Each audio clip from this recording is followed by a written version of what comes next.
주님께 항상 나아갈 때 나의 모든 짐과 멍에를 다 내려놓고 오직 주님만 의지하며 나아가게 하여 주시옵소서. 이 세상 어떤 것을 행할 때라도 주님 내 힘으로 하는 것이 아니라 오직 주님의 힘으로 주님의 권능으로 행하게 하여 주시옵소서. 하나님 아버지 이 시간에 찬양하는 입술을 열어주시옵고 말씀을 들을 귀를 열어주시옵소서. 하나님 예수님의 이름으로 기도드렸습니다. 네. 내일은 날 몰라도 찬양하겠습니다. 숙제는 내놔는 내놨대. 다섯 개 하나는 왜 내놨대?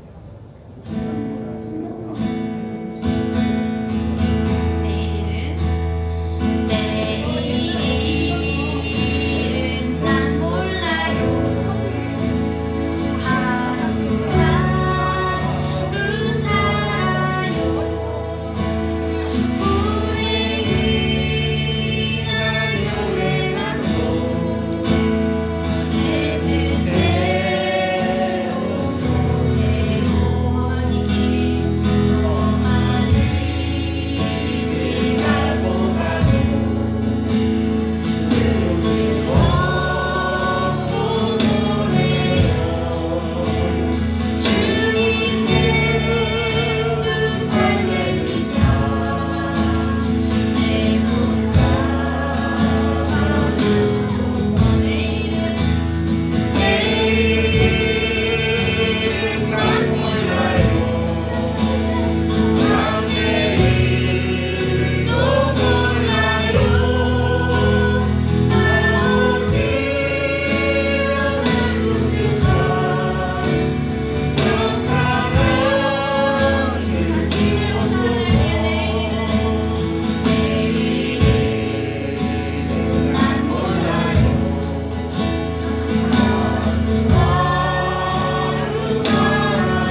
시험 무거운 짐을 주예수 앞에 다 내려놓고 우리 이 시간 그런 시간이 되기를 같이 소망하면서 찬양할게요.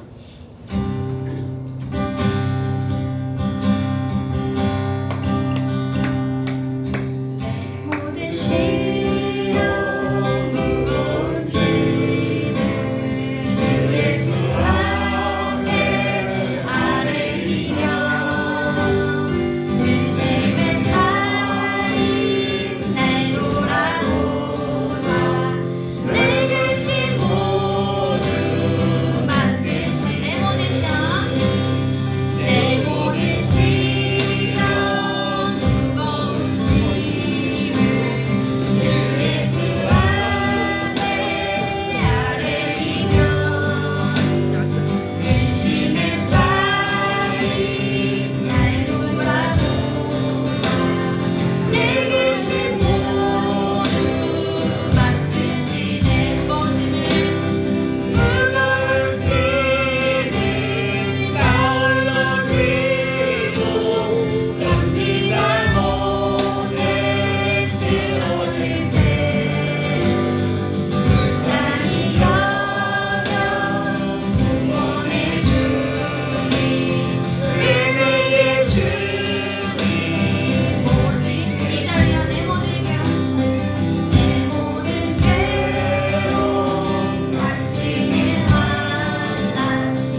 내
가다가 여러 분 하니까 참 그런데 은혜로운 것 같아요. 여러분 많이 이렇게 모여서 찬양하는 게 은혜로운 것 같아요. 우리 주님이 일하심을 보려면 일단 나를 내려놔야 될 것 같다고 생각이 들더라고요.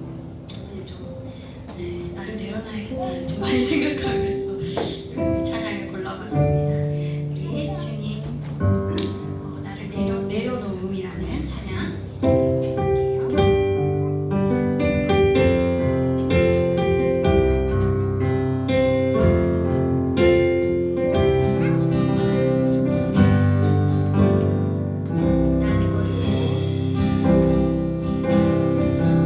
할게요. 나를 버리고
다 같이 사도신경 하심으로 신앙 고백하도록 하겠습니다. 전능하사 천지를 만드신 하나님 아버지를 내가 믿사오며 그 외아들 우리 주 예수 그리스도를 믿사오니 이는 성령으로 잉태하사 동정녀 마리아에게 태어나시고 본디오 빌라도에게 고난을 받으사 십자가에 못 박혀 주시고 장사한 지 사흘 만에 죽은 자 가운데서 다시 살아나시며 하늘에 오르사 전능하신 하나님 우편에 앉아 계시다가 저리로서 산자와 죽은 자를 심판하려 오시리라. 성령을 믿사오며 거룩한 공예와 성도와 서로 통한 것과 죄를 몸이 다시 사는 것과 영원히 사는 것을 믿사옵나이다. 아멘. 우리 찬송가 513장 부르도록 하겠습니다.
요한복음 21장 15절에서부터 23절까지의 말씀입니다.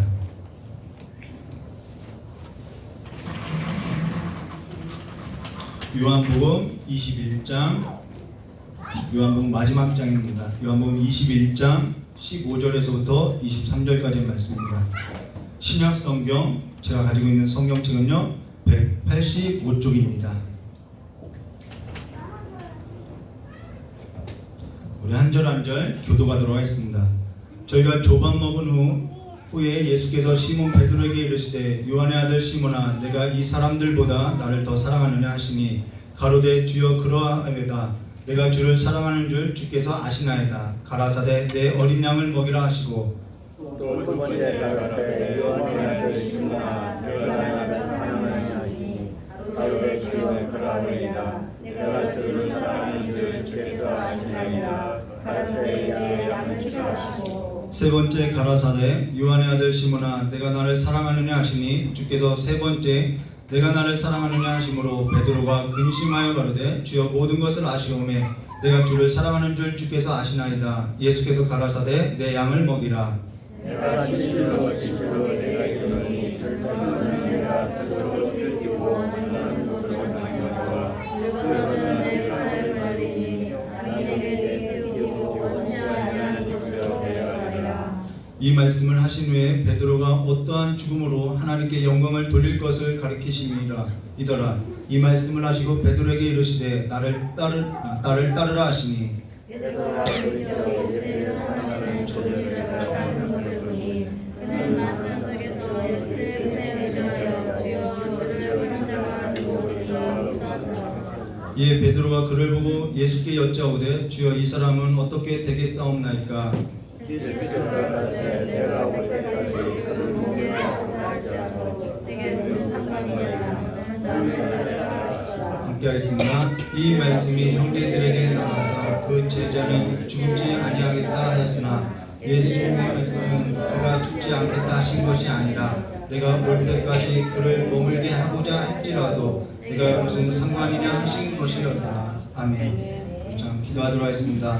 정말 고맙고 감사하신 하나님 아버지, 오늘도 성의 하나님께서 불러주셔서 오늘 주 앞에 와서 아버지 앞에 찬양하고 아버지 즐겁게 뜨겁게 기도한 우리 귀한 성도들의 모든 삶을 주님께서 아시오니 아버지 이 예배를 받아주시었고 아버지의 말씀을 받는 옥토와 같은 아버지 그러한 밭으로서 오늘 하나님의 말씀이 선포될 때 하나님의 말씀으로서 받아들이고 아멘하며 그 마음의 위로를 얻고 다시 세상 나가서 위로를 얻고 힘을 내고 살아갈 수 있도록 주님 이 시간에 복을 내려주시었고 말씀을 전하는 자나 말씀을 듣는 모든 자가 하나님 앞에 복된 삶으로서 살아갈 수 있도록 우리의 삶을 함께해 주시길 간절히 원하오며 되어주신 예수님의 이름으로 기도드리옵나이다. 예, 제가 수요일날 이런 설교를 했죠. 목회자가 가장 긴장할 때가 언제냐면은 첫 설교할 때다. 그리고 두 번째가 예기치 않는 일이 일어날 때다 했는데 생각해 보니까 긴장할 때가 또 한 번 있어요. 언제냐면은 담임 목사님 앞에서 설교할 때가 또 긴장되는 거예요. 예기치 않은 상황이 일어난 거죠. 네, 근데 여러분 오늘 은혜 있는 밤이 되시기를 예배가 되시기를 주님의 이름을 축원합니다. 오늘 요한복음 21장 15절과 23절의 말씀을 가지고요. 내가 나를 사랑하느냐라는 제목으로 우리 함께 은혜의 말씀을 나누도록 하겠습니다. 앞으로는요. 저 여러분이 수요일 날은 누가복음 18장부터 수요일 날은 이제 함께 나눌 것이고요. 금요일 날은 열왕기하 7장 이후로 나눌 거고요. 주일 예배는요. 주일 저녁 예배는 사도행전 1장부터 시작할 거니까요. 예배 전에 한 장씩 읽어오시면은 여러분에게 많은 도움이 될 것 같습니다. 그러면은 오늘 설교 본론을 들어야겠습니다. 전에 저와 함께했던 성도님들은 기억하실지 모르겠지만은 전에 요한복음을 코로나가 있기 전에 함께 나눴던 적이 있는데요. 그때 요한복음을 마무리하면서 뭐라고 했냐면요. 요한복음 21장 15절부터 23절의 말씀은 각자 묵상하는 것으로서 마치겠습니다 라고 했어요. 그래서 이 말씀을 나누지 않았다라는 것이죠. 그리고 다음 기회가 있으면 함께 나누겠습니다 라고 했는데 근데 오늘 마침 기회가 주어진 것 같아서 요한복음 21장 15절부터 23절까지 나누게 된 것을 하나님께 감사드리고 하나님께 영광 올려드립니다. 근데 오늘 저와 여러분이 함께 나눌 이 설교에 있어서 묵상하던 중에 참 좋은 교회에 와서 이 두 분 목사님이 계셨죠. 그 두 분의 목사님의 예배를 참여하면서 4번의 설교를 듣게 됐는데요. 이 두 분의 목사님이 반복해서 늘 강조하는 단어가 있다는 것을 보게 됐다라는 거예요. 그게 뭐냐면요. 사랑이라는 단어를 설교 시간에 빼놓지 않고 사용하더라는 거예요. 그리고 어제 우리 담임 목사님하고 면담을 했는데 우리 담임 목사님이 또 사랑이라는 단어를 이야기해 주더라는 것이죠. 사랑이라는 단어가 있어서 반복되고 있고 그리고 그 그리스도의 사랑이 모든 설교에 이렇게 전제되어 있다는 것을 이렇게 보게 됐다는 것입니다.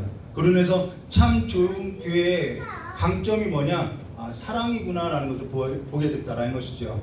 이 참 좋은 교회는 사랑에 있어서 가장 중요하게 생각하고 있으며 그리스도의 사랑 안에서 그 사랑 안에서 무엇을 강조하냐면 성도들의 교제, 이 성도들의 교제를 이렇게 중요하게 생각하는 것을 예배 가운데 보고 경험하게 됐다는 것입니다. 근데 사랑이라는 것이 뭐냐면은 이런 거예요. 사랑이라는 것은 영접하는 거라는 거예요. 사랑하지 않으면요 영접할 수 없다라는 것입니다.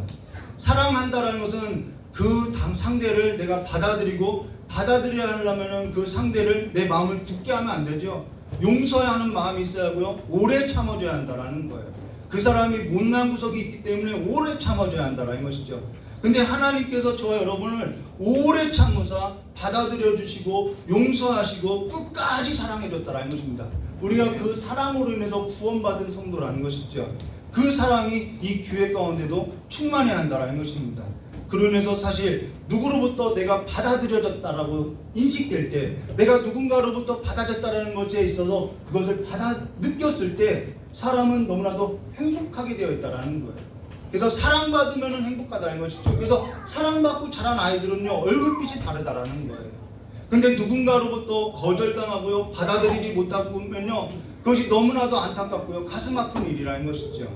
사람이 사람에게 있어서 받아들여진다는 것은 사람을 이해하고 사람이 어떠한지 그 이해하고 용서하고 그것이 사랑한다는 것이고요. 그것은 내 자리, 자리가 우리의 삶의 둥지가 있다는 것입니다.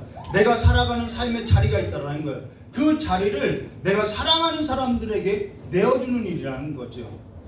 내가 사랑하지도 않는데 내 삶의 자리를 내어주지 않는다는 것이죠. 내가 있는 이 공간에 있어서 내 마음에 있어서 또한 이 공간에 있어서 내어주는 것이 사랑이라는 것입니다. 주지 않는 것은 사랑이 아니라는 거예요. 주는 것이 복되고요. 그러나 받아들이지 못한다는 것은요 이해하지 못한다는 것이고 저 사람 왜 그래 이런 말을 하죠. 이해하지 못한다는 거고요 용서하지 못한다는 것이고요 사랑하지 않는다는 것이고 내 마음의 자리에는 당신이 들어올 곳이 없어, 내 공간에는 당신이 들어올 곳이 없어 라는 것과 같다라는 거예요. 영접지 않는 것과 같다라는 것이죠. 내가 서 있는 공간에 있어서 당신은 들어올 공간이 없다라는 것을 내 자신이 드러내고 있다라는 것입니다. 그거는 하나님께서 나를 받아들인 그 사랑이 없다라는 것을 보여주고 있다라는 거예요. 그래서 늘 사람이 어떻게 하면 내 마음의 문을 닫고 일정한 거리를 두고 살아간다는 것입니다. 사랑이 있다고 하면은 그렇게 할 수 없다라는 것이죠. 내 마음의 거리를 좁혀간다라는 것이죠. 근데 함께 예배하고 함께 식사를 하고 정말 따뜻하게 받아주셔서 너무나도 감사했고 또 하나님의 사랑을 느꼈고 하나님의 은혜가 은혜였다라는 것이죠. 그리고 식사를 마치고 청년들 모임에 있었는데 청년들이 저는 원래 사람들의 처음 만나면은 낯을 많이 가리는데 이 청년들이 먼저 저를 따뜻하게 목사님 오셨어요 하면서 막 반갑게 맞아주는 거예요. 우리 장미라 자매, 장영준 형제님, 또 이유리, 김상남 청년, 박예은, 박한나 제가 다 적어놨어요. 임경자 권사님, 장세은 안수사님, 손하랑 학생까지 정말 저를 따뜻하게 받아줬다는 것입니다. 또 류건 집사님도 함께 그 자리에 있었다는 것이죠. 근데 가슴 한편이 있었는데 가슴 한편에는 부득이하게 어떠한 사정이 있어서 함께하지 못한 청년들이 눈에 들어오기 시작했다는 거예요. 예배 중에 먼저 다가와서 저는 먼저 손도 못 내밀었는데 먼저 다가와서 따뜻하게 악수도 해줬는데 그 모임 가운데는 함께 자리해 주지 못했다는 것이죠. 그래서 저녁 예배 때는 따뜻한 말 한마디라도 위로의 말이라도 해줘야겠다라고 했는데 그것조차도 제가 입을 열어서 못 해줬다는 것입니다. 그래서 마음이 걸리더라는 거예요. 근데 지금 이러한 얘기를 하는 것은 이제 교회 안에서 이 교회가 사랑이라는 것, 정말 그래 위로의 말이라는 것이 이 교회의 강점이더라는 거예요. 근데 이제는 교회 안에서 이루어진 그 그리스도의 사랑이 아직 손이 미치지 못한 곳까지, 이제는 내 마음의 거리를 뒀던 곳까지 이제는 이르러야겠다라는 것이죠. 우리의 마음과 우리의 어떠한 굳은 마음을 이제는 부드러운 심령으로 다 바꾸고 이제는 미치지 못한 곳까지 손을 내밀어 줘야겠다라는 것입니다. 그로 인해서 주저앉았던 무릎도 다시 일으켜 세우고 수술이지 못했던 가슴도 추스리고 쓸어내지 못했던 그 마음에도 우리에게는 위로가 있어야 한다는 것이죠. 물론 그 사랑을 전할 때는요, 무례하게 해서는 안 된다는 거예요. 실족하게 해서도 안 된다는 것이죠. 다치게 하지 않고 정말 조심스럽게 상처내지 않게 어린 아이를 만지듯이 조심스럽게 다가가야 한다는 것입니다. 그러나 그리스도의 사랑이 이 참 좋은 교회에 있어서 너무나도 좋은 강점이라는 것을 보았다라는 거예요. 이 4번의 예배를 드리면서요. 오늘 저와 여러분이 함께 나눌 이 요한복음 21장 15절과 23절, 정말 이 말씀은 예수님께 실망했어요. 우리도 신앙생활을 하다 보면 하나님께 실망하는 경우들이 있죠. 예수님께 실망하고 고향으로 내려가서 다시 고기잡이를 하는, 낙향했던 베드로가 다시 일어난 것처럼 이제 참 이 좋은 교회 안에 있는 이 성도님들도 그 그리스도의 사랑이 부어져서 다시 한번 마음에 추스림이 있고 다시 일으켜져서 정말 베드로와 같이 쓰임받는 일꾼이 되시기를 주님의 이름을 축원합니다. 그것이 어떠한 문제이든, 그것이 어떠한 상처이든, 그것이 어떠한 아픔이든, 그것이 어떠한 수치이든 상관이 없어요. 이 참 좋은 교회의 머리이신 그리스도로 말미암아 저 여러분을 만져주실 성령 하나님을 의지하고 주의 말씀에 의지하여서 만져주실 것을 기대하며 내가 넘어졌던 그 자리에서 일어나서 이제는 누군가 넘어진 자들을 일으켜 세우는, 내가 시험당했던 그 자리에 있어서 누군가 시험당한 사람을 일으켜주는 그 사랑이 흘러가기를 주님의 이름으로 축원합니다. 교회라는 것은 바로 그런 것이죠. 교회라는 것은 바로 그런 거예요. 교회는 완벽하지가 않아요. 항상 넘어지고 시험당하고 마음 아파하고 상처내고, 그런데 그 안에 하나님의 사랑이 깊이 보이지 않게 흘러들어가기 때문에 계속해서 세워져 간다라는 것입니다. 그것이 교회라는 것이죠. 오늘 함께 나눌 하나님 말씀 15절 말씀 묻어있습니다. 저희가 조반 먹은 후에 예수께서 시몬 베드로에게 이르실 때 요한의 아들 시몬아, 내가 이 사람들보다 나를 더 사랑하느냐 하시니 가로되 주여 그러하여다. 내가 주를 사랑하는 줄 주께서 아시나이다. 가라사대 내 어린 양을 먹이라 하시고 라고 이야기하고 있어요. 근데 여기 예수님께서 부활하시고 나서 제자들을, 낙향했던 제자들을 다시 찾아왔다라는 것입니다. 그러고 그들하고 조반을 먹고 있었다라는 거예요. 조반을 먹었다라는 거예요. 베드로 입장에서는 이 조반이 편했을까요? 고개를 들 수 없었겠죠. 부끄럽겠죠. 낯을 들 수 없겠죠. 수치스럽겠죠. 베드로는 전에 어떠한 삶을 보냐면 예수님께서 부활하시고 나서 지금 베드로를 만나왔다라는 거예요. 만나왔다라는 거예요. 찾아왔다라는 거예요. 근데 예수님이 부활하기 전 바로 사흘 전에 베드로는요 예수님을 저주하면서 부인했던 자라는 거예요. 마가복음 14장 71절과 마가복음 14장 71절과 72절 말씀을 이렇게 말씀해요. 베드로가 저주하며 맹세하되 나는 너희의 말하는 이 사람을 알지 못하노라 하니 닭이 곧 2번 울더라. 이에 베드로가 예수께서 자기에게 하신 말씀 곧 닭이 2번 울기 전에 내가 3번 나를 부인하리라 하심이 기억되어 생각하고 울었더라라고. 여기서 베드로는요 자기 자신을 무너지는 경험을 했다라는 거예요. 나는 부인하지 않을 건데 내가 아주 확신하게 내 신념을 믿고 내 의지를 믿고 했는데 그것이 완전히 무너진 경험을 했다라는 거예요. 완전히 깨어지는 경험을 했다라는 것이죠. 자기 자신이 깨어졌다라는 거예요. 그리고 여기서 베드로가 저주하며 맹세했다라는 말은 어떤 말이냐면 아우 내가 3년 동안 저 예수를 따라온 거야? 저 무능력한 예수를 내가 따라온 거야? 이 얘기라는 거예요. 근데 그리고 마태복음 26장 75절 말씀 보시면 이렇게 말씀하세요. 이에 베드로가 예수의 말씀에 다 울기 전에 내가 3번 나를 부인하리라 하심이 생각나서 밖에 나가서 통곡하니라 라고. 여기서는 예수의 말씀이 그 가슴이 생각나고 그 가슴을 찔려서 밖에 나가서 통곡했다라고, 가슴을 치면서 통곡했음을 말해주겠다라는 것이죠. 근데 누가는 조금 다르게 말하고 있다라는 거예요. 누가는 뭐라고 이야기하냐면 누가복음 22장 61절과 62절에 주께서 돌이켜 봤다라는 거예요. 주께서 돌이켜 베드로를 보시니 베드로가 주의 말씀 곧 왜 여기서는 주의 말씀이 어떻게 생각났냐면은 주님께서 돌이켜서 베드로를 본 거예요. 베드로가 그러니까 예수님하고 눈이 마주치니까 그때 이야기한 것이 생각났다라는 거예요.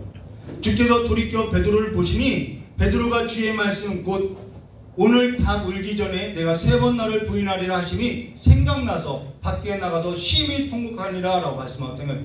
베드로가 예수님께서 신문 받을 때 예수님을 저주하며 나는 예수를 모른다고 할 때 예수님께서는 그 베드로가 하는 말을 듣고 베드로를 쳐다봤다라는 거예요.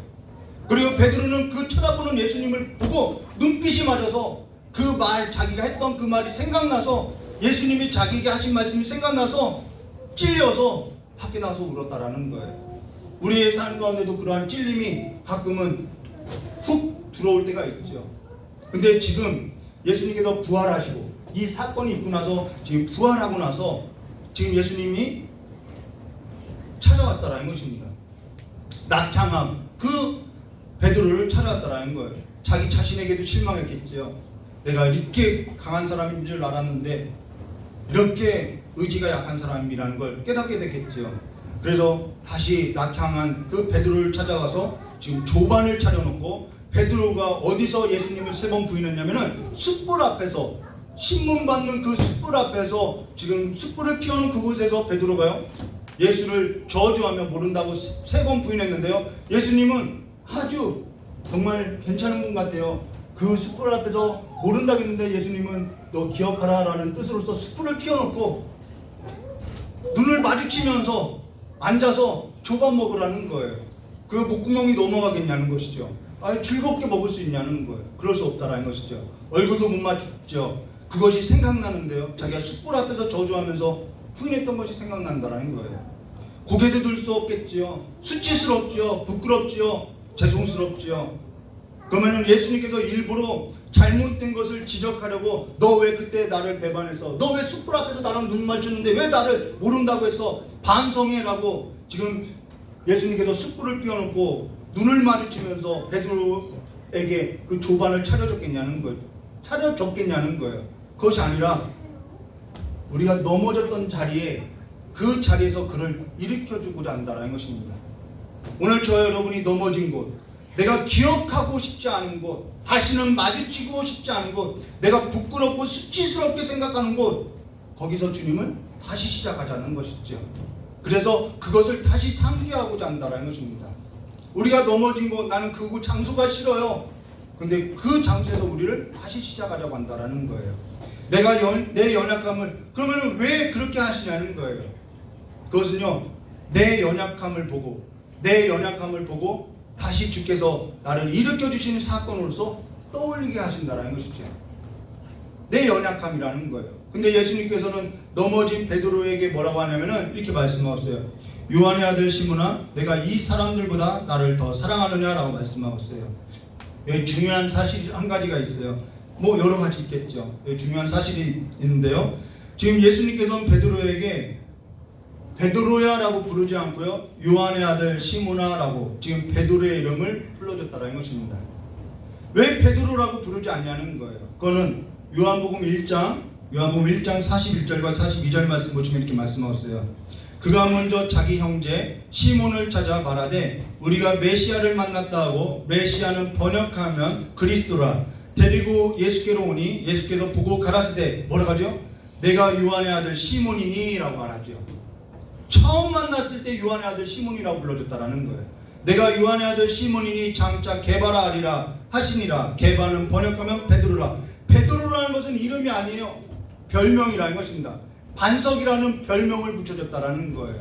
베드로의 이름은 시몬이라는 것입니다. 예수께서 베드로를 처음 만났을 때 불렀던 이름이 요한의 아들 시몬이라는 거예요. 그러면은 지금 예수님께서 베드로라고 하지 않고 요한의 아들 시몬아라고 불렀던 것은 예수님을 만나기 전의 이름이라는 거예요. 베드로라는 것은 예수님이 붙여준 별명으로서 예수를 만난 이후의 이름이라는 거예요. 예수님 만나기 전의 삶과 예수를 만난 삶의 후가 있다라고 보여주고 있다라는 것이죠. 요한의 아들 시몬이라고 불렀던 것은 예수를 보기 전, 예수님이 만나기 전의 삶의 의미를 말하고 있다는 것입니다. 그러나 베드로라는 것은 예수를 보고 난 후의 삶을 의미한다라는 거예요. 저와 여러분에게도 예수를 보기 전의 삶이 있고, 그 예수를 보기 전의 삶이라는 것은 내 마음에 원하는 대로 살았던 삶이라는 거예요. 근데 젊었을 때 삶이죠. 그러나 사실 예수를 보기 전의 삶이라고 해도 그것이 내 마음이 원하는 대로 살았던 삶이라고 해도 사실 그것이 내 마음대로 살았던 삶이냐는 거예요. 아니라는 것이죠. 내 마음대로 살았던 삶이라고 나는 이야기하는데 그것도 사실 내 마음대로 살았던 삶이 아니라는 거예요. 부양할 가족이 있었고요. 늘 반복되는 일상이 있었고요. 늘 고기를 잡아야 하고 늘 그물을 던져야 하고 늘 수고하며 땀을 흘려야 했던 삶이라는 것이죠. 누군가 내 삶을 끌어가는 삶이었다라는 것입니다. 근데 어느 날 예수님을 만나 뭔가 내 삶에 있어서 변화가 찾아왔다라는 걸 알게 됐다는 거죠. 저분은 뭔가 달랐다라는 거예요. 근데 어느 날 예수님께서 내 삶에 있어서 변화를 줄 것처럼 나는 그분을 믿고 따랐는데 그가 어느 날 아무런 힘없이 나는 죽으러 간다라고 하면서 아무 힘없이 로마의 병사 앞에서 죽임을 당하더라는 거예요. 내 삶에 도움이 되지 않더라는 거예요. 내가 의지했던 그가 내게 있어서 너무나도 무기력하고 아무런 힘이 되지 못하고 무능력하게 십자가에 죽는 모습을 보게 됐다라는 것이죠. 그러면서 그분이 다시 살아난다고 한들 내가 그분을 본다고 한들 그것이 무슨 내게 있어서 능력이 되겠냐는 거예요. 이러한 실망과 이러한 불신에 사로잡혔던 그러한 삶이 있음을 말해줬다라는 것이죠.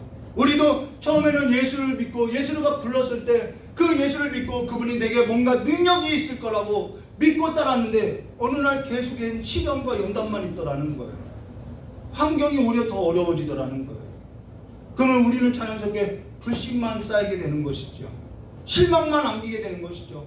똑같다라는 것입니다. 근데 예수께서 그 자리마다 그때마다 찾아오시더라는 거예요. 예수님께서는 다시 내게 찾아와서 요한의 아들 시몬아 부르고 있다라는 것입니다.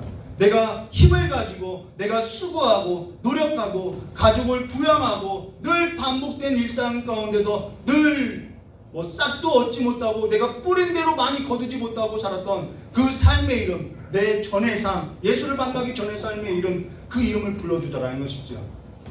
내 삶에 있어서 어찌할 수도 없는 그 환경에 지배를 받았던 그 내 이름을 불러주더라는 거예요. 내 이름을 아시더라는 것이죠. 그리고 주를 따르겠다고 했던 베드로라는 그 이름에 있어서는 베드로라는 이름 붙여졌죠. 근데 이 베드로라는 이름도 내가 예수를 따르겠다고 했는데 이 베드로라는 이름도 성공을 했느냐 실패했다라는 거예요.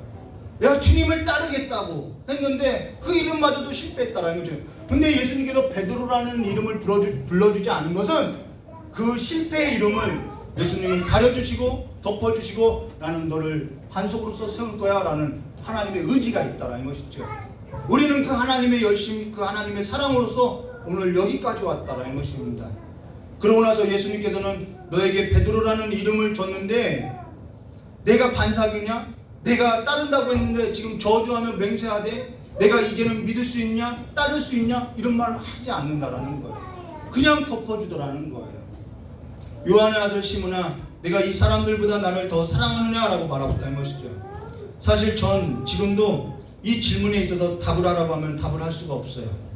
답을 할 수 없겠더라는 거예요. 요한의 아들 시몬아 내가 이 사람들보다 나를 더 사랑하느냐? 답을 할 수가 없어요. 주를 사랑하지 않는다는 것이 아니라 전엔 내가 주를 사랑한다고 아주 베드로처럼요 자신 있게 말을 한 적이 있어요. 그렇게 했는데 지금 내가 주를 사랑한다고 내 이름을 걸고 내 의지대로 말할 수 있느냐? 말할 수 없겠더라는 거예요. 저도 그렇게 실패하고요 실수했던 적이 너무 많이 있더라는 것이죠. 근데 여기 내가 이 사람들보다 나를 더 사랑하느냐라고 할 때 여기 이 사람들보다라는 것은 인칭만 가리키는 것이 아니라 이것들보다라는 사물도 가르친다라는 것입니다. 그러면은 이게 번역이 달라지는 것이죠. 내가 이것들보다 나를 더 사랑하느냐라고 번역할 수도 있는데요. 이렇게 하면은 해석이 다양하게 된다라는 것입니다. 이렇게 해석되면요, 이렇게 번역하면요, 어떠한 해석이 되냐면은 내가 나를 따를 때 아버지와 배와 그물을 버렸던 것처럼 지금 내가 붙들고 있는 낙탕에서 붙들고 있는 이것들보다 나를 더 사랑하느냐라고 해석할 수도 있다라는 것입니다. 지금 너가 손에 붙들고 있는 것보다 나를 더 사랑할 수 있느냐라고도 해석할 수 있다라는 거예요.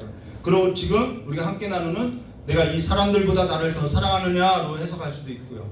근데 또 하나는요 이렇게도 해석되어지고 있어요. 내가 이 사람들을 사랑하는 것보다 나를 더 사랑하느냐로 해석할 수 있다는 것입니다. 세 가지 해석의 견해가 있어요. 근데 그것이 뭐가 그렇게 중요하냐라고 하겠지만요, 내가 이 사람들보다 나를 더 사랑하느냐라는 것은 비교급이라는 거예요. 비교. 근데 내가 이 사람들보다 나를 더 사랑하느냐라는 것은 비교급인데, 내가 이 사람들을 사랑하는 것보다 나를 더 사랑하느냐는 비교급이 아니라 목적이라는 것입니다. 목적어라는 거예요. 다르다는 것이죠. 그러면 어떠한 것이 바른 해석이냐, 어떠한 해석을 취하느냐, 그것에 있어서는 뭐 이것이 잘못됐고 저것이 옳다 이렇게 말할 수는 없지만은, 이 본문에 가깝게 해석한다면요, 내가 이 사람들보다 나를 더 사랑하느냐라는 이 비교급에 해석하는 것이 좀 더 가깝더라는 거예요. 목사님을 두고 이런 얘기하는 것은 좀 불편하지만은 그래도 이것이 좀 더 낫다라고 이렇게 이야기하는 거예요. 근데 내가 이 사람들보다 나를 더 사랑하느냐라는 질문은 사실 누가 자주 사용했던 이 비교의 방식의 대화이냐? 베드로라는 거예요. 그래서 예수님도 비교급으로서 이야기해주고 있다라는 거예요. 베드로는요, 늘 이렇게 비교하면서 이야기했다라는 거예요. 마가복음 14장 29절 말씀 보시면은 베드로가 여짜오되 다 버릴지라도 나는 그렇게 하지 않겠나이다. 남들은 다 그렇게 해도 나는 하지 않겠나이다. 아주 다른 제자와 늘 자신을 비교하면서 자신이 낫다고 이야기해왔다라는 거예요. 자신만만해왔다라는 것이죠. 그게 베드로였고, 그 자리에서 베드로는 실패했다라는 것입니다. 그러면 예수님께서 내가 그렇게 말했는데 지금 이 꼴이 뭐냐라는 걸 지적하기 위해서 이렇게 비교급으로서 말한 거냐? 그것이 아니라 자기 연약함을 알지 못하는 사람은 사명자가 될 수 없다라는 얘기라는 거예요. 자기의 연약함을 알지 못하는 사람은 남의 아픔을 알지 못한다라는 거예요. 치유자가 될 수 없다라는 거예요. 자신하고 다른 사람이 연약하다는 걸 모르고 있다라는 것이죠. 자신만만했다라는 거예요. 그러한 사람은 다른 사람을 세워줄 수가 없다라는 거예요. 어떻게 세울 수 있냐는 것이죠. 지금 예수님께서는 베드로에게 이처럼 요한의 아들 시몬아, 내가 이 사람들보다 나를 더 사랑하느냐라고 질문했던 것은 부끄럽게 하고 수치스럽게 하고 얼굴 뜰 수 없게 했던 것이 아니라 그를 온전하게 하고자, 그를 다시 세워주고자, 그가 연약하다라는 사실을 알게 하고자 한다는 것입니다.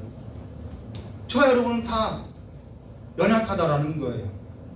그를 베드로라고 불렀던 것처럼 반석처럼 든든하게 세우려 한다는, 실패했던 베드로를 반석처럼 든든하게 세우고자 그 사람이 연약하다라는 것을 알게 하기 위해서 이렇게 이야기하고 있다는 것이죠. 그러면서요, 두 가지를 알아야 한다는 것입니다.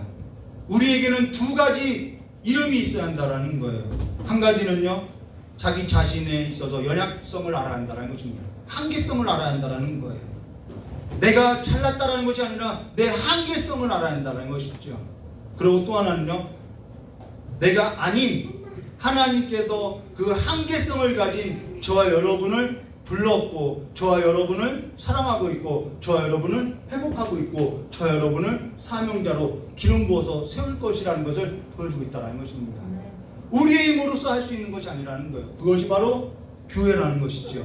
교회라는 것은요, 연약함이 있다는 것입니다. 완벽하지 않아요. 어디서 막 질질 새고 이런 비유 있어요. 어떤 사람이 물동이를 들고 막 물을 흘리고 갔대요. 근데 주인한테 물어봤대요. 왜 주인님 이 물동이에 맨날 물 아시나요? 물동이에 물이 떨어지는데 왜 이걸 안 메꾸냐고. 그랬더니 그 주인이 뒤를 돌아보라고 했대요. 그랬더니 이 물동이에서 떨어진 그 자리마다 다 꽃이 피어 있더라는 거예요. 교회는요, 늘 새는 것 같고 뭐 안 되는 것 같고 늘 연약한 것 같은데 뒤를 들어보면 다 하나님이 하시더라는 것이죠. 그것이 교회라는 거예요. 그렇게 우리를 세웠다라는 것입니다. 그게 오늘 저와 여러분이라는 것이죠. 어떤 사람도 완벽해서 완전해서요, 여기 있는 사람은 아무도 없다라는 것입니다. 연약함을 알지 못하는 사람은요, 하나님의 공의, 하나님의 사랑이 아닌 자기의, 자기 사랑을 가지고 지적하고 정죄하게 되어 있다는 것입니다. 베드로가 그랬던 것처럼 비교하게 되어 있다는 거예요. 나는 저들은 버릴지언정 나는 하나님 버리지 않을 거라고 자신 있게 말하고 다닌다는 거예요. 베드로가 그런 사람이었다는 것이죠. 다른 사람은 다 주를 버린다고 해도 나는 주를 버리지 않겠다고 자신 있게 말했다는 것입니다. 그러면서 뭐하죠? 사람 꼴을 보지 못하는 거예요. 자기 힘을 가지고 자기 의지로 모든 일을 할 수 있다고 이야기했죠. 저 역시요, 직장생활 할 때, 잘 나갈 때 무너지기 전에는 제 아내에게 늘 강조했던 것이 뭐냐면요, 너는 대학원까지 나와서 지금 직장도 못 구하냐고, 사람이면 다 할 수 있는데 왜 하지 못하느냐고 막 이런 말도 하고 다녔었어요. 못할 것이 뭐가 있냐고, 노력하지 않아서 그렇지, 게을러서 그렇지, 하기 싫으니까 안 해서 그렇지, 그렇게 사람을 전혀 이해하지 못하고 살아왔다는 것입니다. 받아들이지 않았고요, 내 마음에 거리를 두고 살았고요, 나와 다른 사람은 못나서 그런 거라고 이해하고 살았다는 거예요.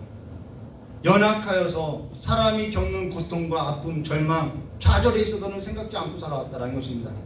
하나님이 아닌 내 의지로 살아왔다는 것이죠.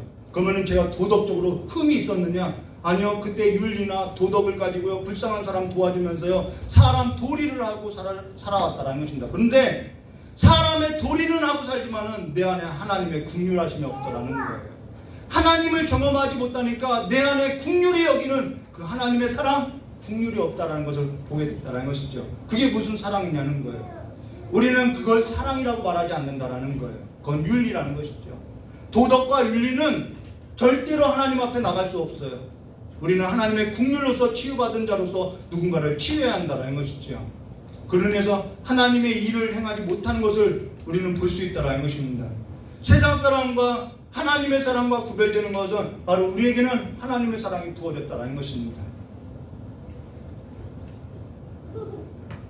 모든 일이 내가 좋아서 행한 일이라고 이야기하는데, 오늘 여기 예수께서 베드로에게 질문했던 것은 내가 나를 사랑하냐, 사랑하지 않냐, 사랑하냐 안 하냐, 여기에 문제가 있는 것이 아니라는 거예요.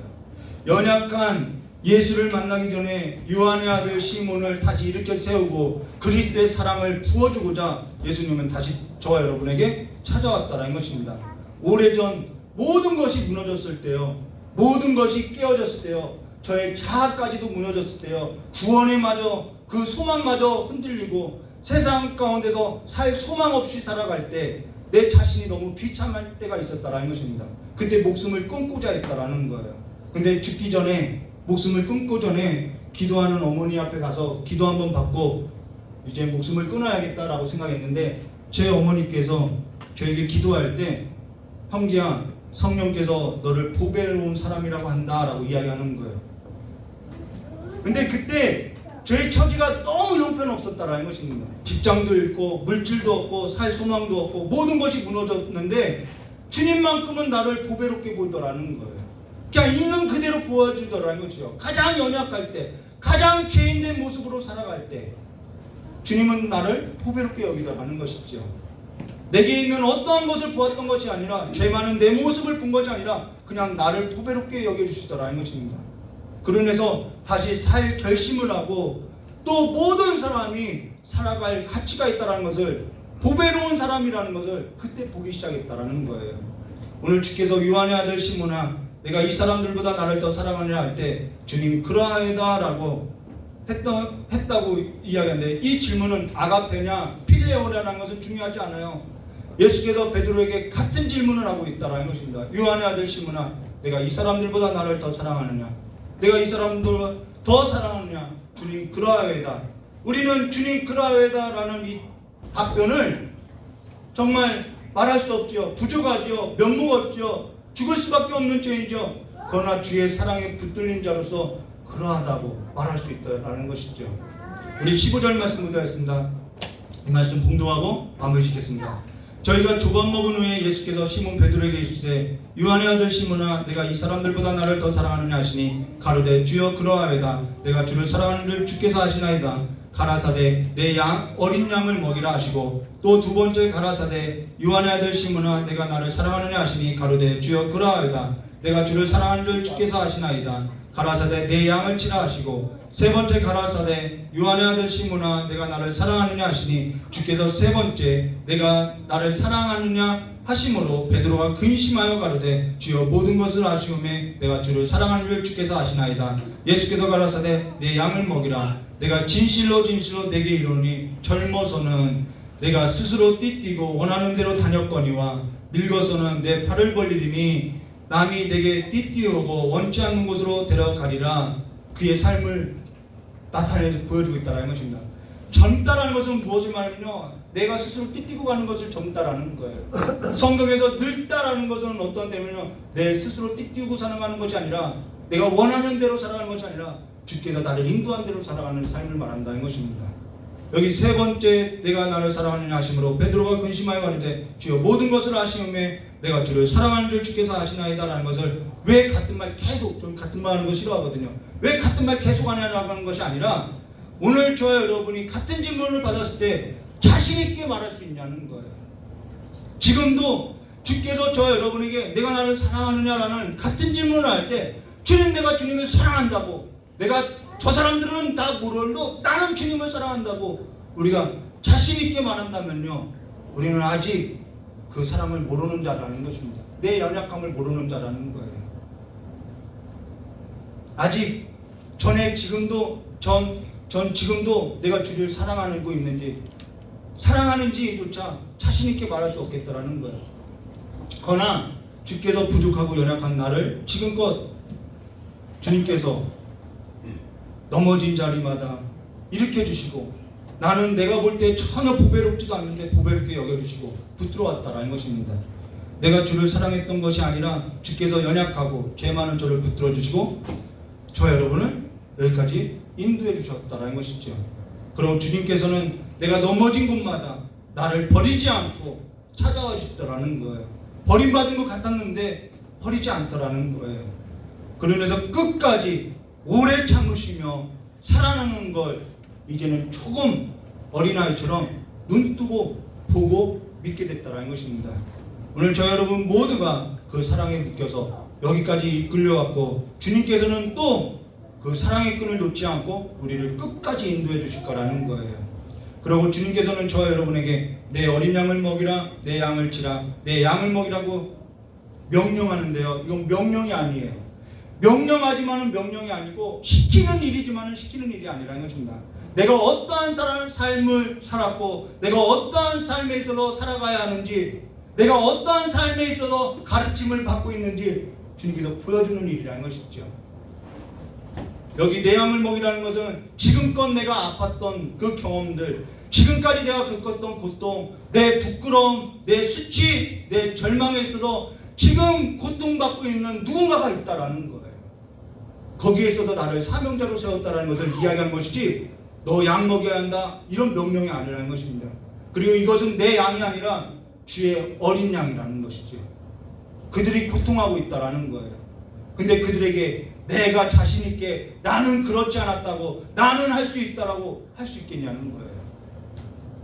욥의 친구와 같이 목을 곧게 세워서 가슴을 강팍하게 해서 너는 왜 그것도 못하냐고 이런 말 할 수 있겠냐는 것이죠. 내가 겪은 실수, 내가 겪은 실패, 그 연약감이 지금 누군가를 위한 치유로서 일어나고 있다는 것입니다.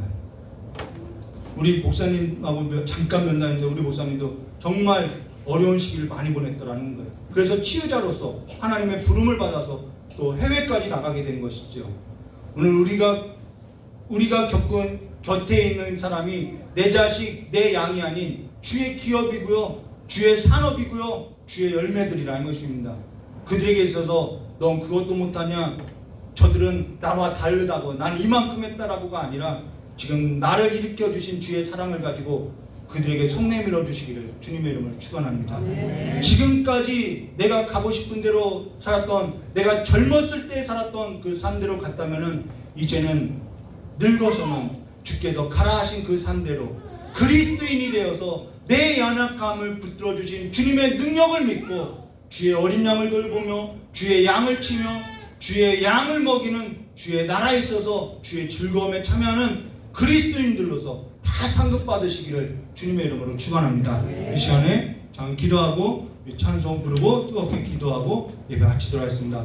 고맙고 감사하신 하나님 아버지, 오늘도 마음이 상하여서 주님 앞에 나와서 위로 얻고자 기도하는 우리 귀한 성도님들이 있고, 또한 이미 하나님께서 우리를 위로하셔서 내가 이제는 하나님의 사명자로서 내가 받은 위로를 나누고자 하는 그 삶의 현장으로서 하나님의 일꾼들로서 있는 아버지 성도들도 있사오니 그 모든 성도님들에게 하나님의 그 풍성한 하나님의 자비하심을 부어주심으로 말미암아 이제는 내 힘을 가지고 내 노력으로서 일으키고 살리는 것이 아니라 하나님의 능력으로서 하나님의 말씀으로서 나를 위로하신 하나님의 사랑으로서 교회를 세우고 가정을 세우고 어린 자녀들을 세우는 아버지 어른이 될 수 있도록 주님께서 기름 부어 세워주시길 간절히 원하오며 깨우신 예수님의 이름으로 기도드리옵나이다. 우리 내려놓은 우리 찬양 부르고 기도하도록 하겠습니다. 잡아주시고요.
주여 삼창하고 기도하도록 하겠습니다.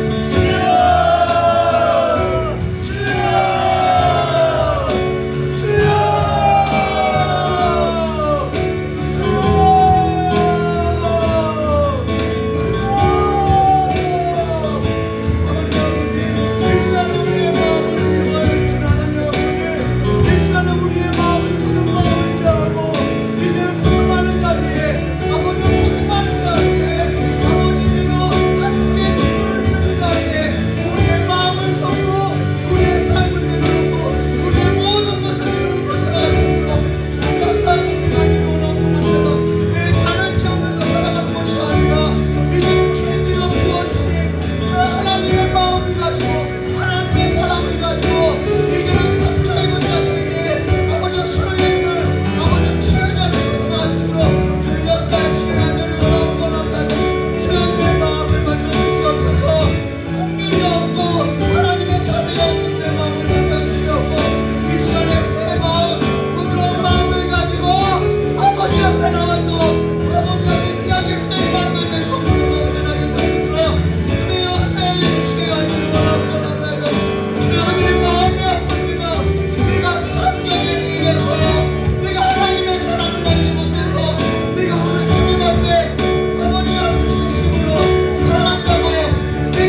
절망하고 낙심할 수밖에 없는 그 마음들을 위로하여 주셨고 다시 한번 하나님께로부터 세임을 얻어서 아버지의 이제는 연약한 그 삶에서 일어나서 하나님께서 나를 붙여주신 그 사랑으로서 일어날 수 있도록 주의 역사해 주시었고 아버지와 연약한 자 넘어진 자 아버지 그들의 삶 가운데 손을 내밀고 나를 일으켜주신 그 예수의 이름을 부르며 넘어진 자들, 성도들, 함께하는 자들을 일으켜 세우는 삶으로서 이 참 좋은 교회가 하나님의 사랑으로서 하나님의 능력으로서 아침과 저녁으로서 하나님의 모든 자비하심으로서 충만한 교회가 될 수 있도록 주여 역사해 주시옵고 굳어진 우리의 마음이 다시 한번 하나님의 긍휼로서 눅눅 도와줄 수 있도록 주여 역사해 주시옵고 날마다 그 고난의 현장 가운데 고통의 현장 가운데 함께 하시는 그 아버지의 마음이 아버지 이 교회 가운데 아버지 이 사회 가운데 또 우리 목사님 선교하는 그 선교지 위에 충만하게 해주시옵고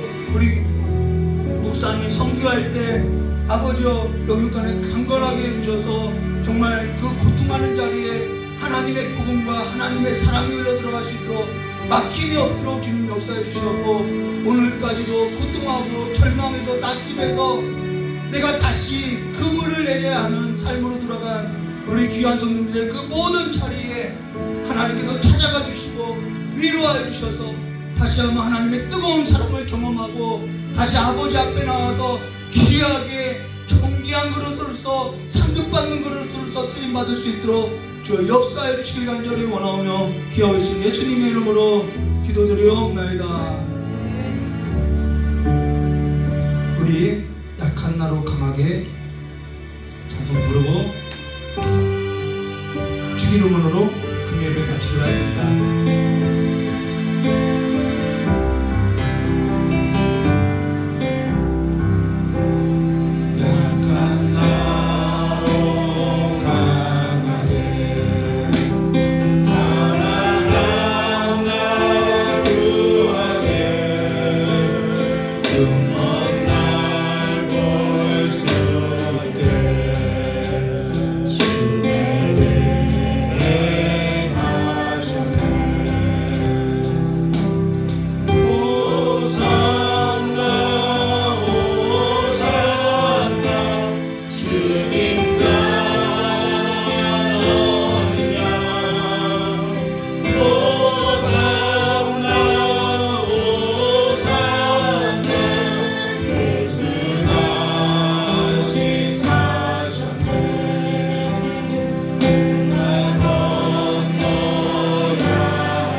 하늘에 계신 우리 아버지여 이미 거룩히 이름을 받으시며 나라가 임하옵시며 뜻이 하늘에서 이룬 같이 땅에서도 이루어지리라.